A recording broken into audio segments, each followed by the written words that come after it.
Hi everyone, I'm Julie Mitchell. I'm 28 years old, working as a marketing executive at Thompson & Brooks. Today, I want to share how my mother-in-law, Patricia, turned what should have been the happiest moments of my life into an ongoing nightmare. My husband, Mark, and I had been together for 3 years before tying the knot. Our love story was perfect, until wedding planning began and Patricia's true colors emerged. I'll never forget the day at the bridal shop. I stood in front of the mirror, admiring my dream dress, while my mom, Linda, beamed with pride, her eyes glistening with happy tears. "Darling, are you sure about that dress?" Patricia's sharp tones sliced through the moment. "It's a bit common. We Montgomerys have certain standards to maintain." My mom's radiant smile faltered, but she quickly squeezed my hand. "The dress is beautiful, Julie. You look stunning," she reassured me. Patricia smirked. "Well, Linda, I suppose you wouldn't understand the expectations of our social circle." That was just the beginning. After Mark and I got married, Patricia made a habit of showing up unannounced at our house. She'd rearrange furniture, claiming, "Mark always loved the paintings arranged this way when he was growing up. A wife should know these things." Thankfully, my best friend, Rachel, was there to support me. She witnessed Patricia's antics firsthand. "Your MIL is completely unhinged," Rachel said after Patricia cornered her at our housewarming party to interrogate her about my past relationships. Even Mark's sister, Emma, noticed the tension. Over coffee one afternoon, she confided, "Julie, Mom's always been like this. She drove away Mark's college girlfriend, too. She doesn't think anyone is good enough for her precious son." Things escalated when I announced my pregnancy. Patricia's enthusiasm was a facade for her controlling nature. "Oh, sweetheart, finally, a grandchild," she exclaimed. "Now I've already planned the nursery. Sage green walls, none of that awful yellow you mentioned." "Patricia, we've already decided on the design," I said firmly. "My dear," she replied with a patronizing smile, "I raised Mark. I think I know what's best for my grandchild." My mom tried to help by bringing over home-cooked meals and offering genuine support, but Patricia constantly undermined her efforts. "Linda, dear, shouldn't you focus on your own life instead of hovering?" "Julie has me now," she quipped one evening. The breaking point came during my baby shower. Patricia hijacked the planning, even though Rachel was the organizer. "This isn't some backyard barbecue," she scoffed. "My friends from the hospital board will be attending." She invited her entire social circle but accidentally left my mom off the guest list. Emma secretly showed me the original list, where my mom's name had been crossed out. Furious, I confronted Mark that night. "Your mother deliberately excluded my mom from the shower." "Babe, I'm sure it was just an oversight," Mark said, his tone pleading. "You know how busy she's been with the planning." Little did I know, the real storm was yet to come.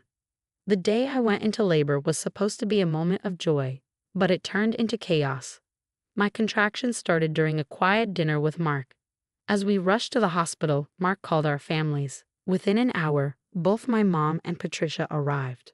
Patricia barged into my room, clad in a designer suit. "I'll be in the delivery room," she announced. "As head of the hospital board, I have certain privileges."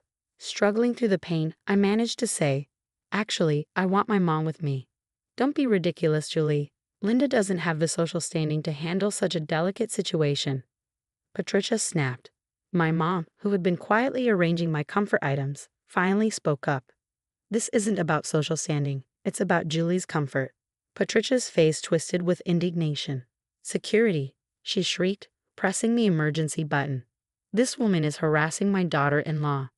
2 security guards rushed in as Patricia put on her best concerned act. "I'm Mrs. Montgomery, hospital board director," Patricia declared, her voice dripping with self-importance. "This woman is making my daughter-in-law uncomfortable during labor. She's my mother." I screamed, another contraction hitting hard. The commotion drew Jenny, my nurse, into the room. Jenny had been thoroughly briefed on my birth plan. "Mrs. Montgomery," she said calmly, "I have copies of the approved delivery room list. Linda Mitchell is specifically listed as the primary support person." Patricia wasn't done. She pulled out her phone and began pacing. "I'm calling Dr. Richardson right now. This is unacceptable." Before I could respond, Emma burst into the room, her face flushed with anger. "Mom, stop it. I recorded everything you said at the baby shower about planning this." "You did what?" Patricia froze, her face draining of color. Yeah, Emma replied, holding up her phone.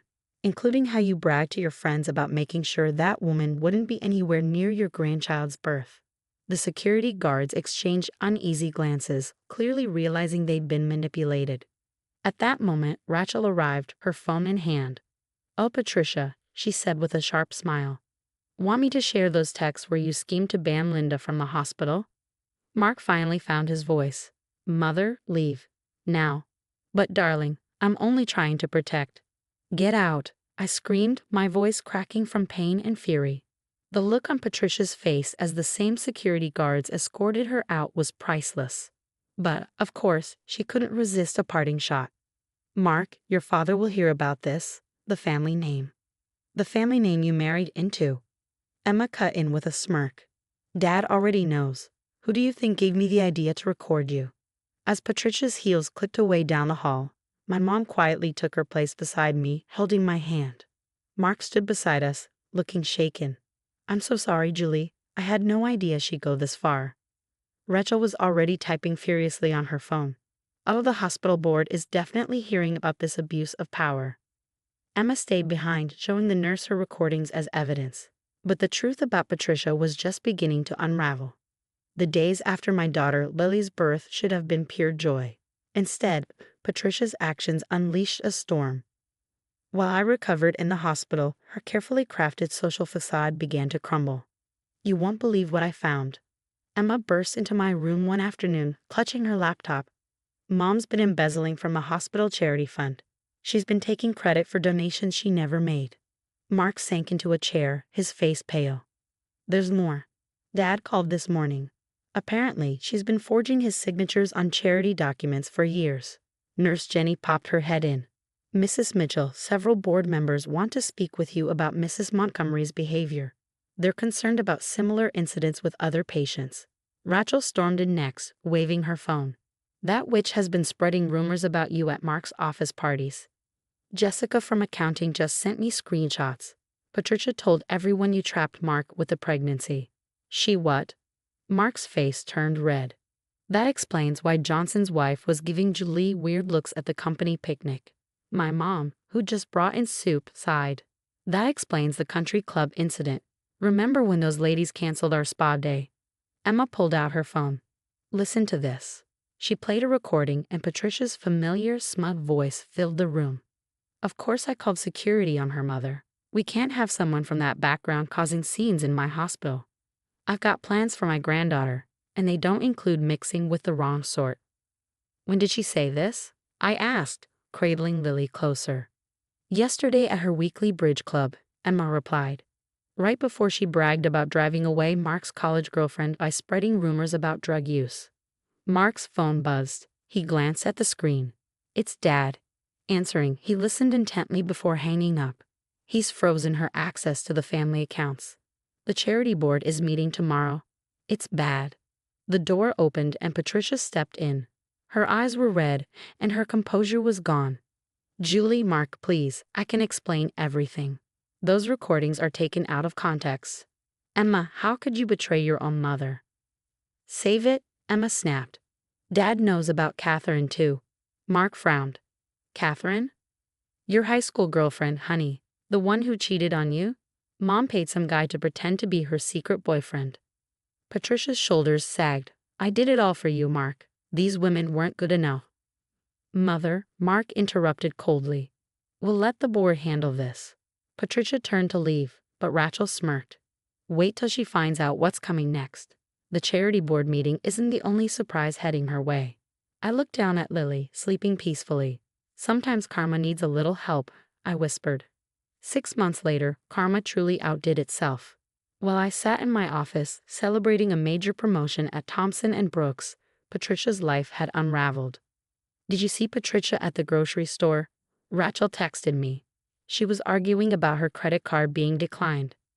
After the hospital board uncovered her charity fraud, Patricia lost everything. She was fired, demanded to repay stolen funds, and ostracized from her social circle.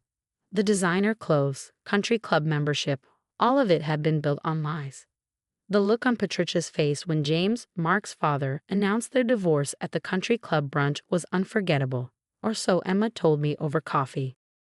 Right there, in front of all her precious social circle, James made it clear why. The prenup Patricia had long forgotten about included a moral conduct clause, and she'd violated it spectacularly. She lost everything: the mansion, the summer house, even her beloved Mercedes. Patricia, who once lorded her wealth over everyone, was left with nothing. Last month, during Lily's first birthday party, the fallout continued. Emma handed me a glass of wine, a sly grin on her face. "Remember that investment group Patricia was always bragging about?" I nodded. Turns out she was running a mini Ponzi scheme with her friends' money. Now they're all suing her. The revelation made me laugh, not out of cruelty, but at the sheer poetic justice. Mark, bouncing Lily on his knee, chimed in. "Honey, your mother's been calling again." "Oh, she's living in that tiny apartment on the east side now," he said. "The same neighborhood she once called questionable when your mom lived there." I couldn't help but smile at the irony. Speaking of my mom, she's thriving. After everything Patricia put her through, James hired her to manage his new charitable foundation. She's shining in her new role, and the same women who once looked down on her now scramble for her approval. "Please tell your mother we'd love her input on the Children's Hospital fundraiser." They simper when they see me. Even Rachel couldn't help but laugh. "Karma really is creative," she said over lunch last week. Patricia, of course, tried one last time. I ran into her at the supermarket, looking far from the polished socialite she once was. She clutched a knockoff designer purse, her mascara smudged and desperation etched across her face. "Julie, please," she begged. "I've changed. I've learned my lesson. Let me see my granddaughter." "Like you let my mom see me in the delivery room?" I asked, my voice calm but firm. She stood there, rain-soaked from the storm outside. "I'm sleeping on my sister's couch. Everything I built." "You mean everything you stole and lied about?" I interrupted. "Goodbye, Patricia, now and forever. We don't need you in our family anymore." These days, Emma keeps me updated on Patricia's downfall. She's working as a sales clerk at the same department store where she used to spend thousands on clothes. Apparently, she can barely afford her phone bill now. Meanwhile, Lily is thriving, a beautiful and happy baby surrounded by people who love her. Mark's relationship with his father has never been better. And our family, the real one, is stronger than ever. Yesterday, I drove past Patricia standing at a bus stop in the rain. For a moment, I considered stopping, but then her words from years ago echoed in my mind. We Montgomery have certain standards to maintain. Well, Patricia, I've maintained my standards: integrity, honesty, and love for my family. And look who's standing in the rain now. As for me, I'm sitting in my new corner office, looking at Lily's picture on my desk. Life has never been better. Sometimes the best revenge isn't what you do to toxic people, it's living your best life while they drown in the consequences of their own actions.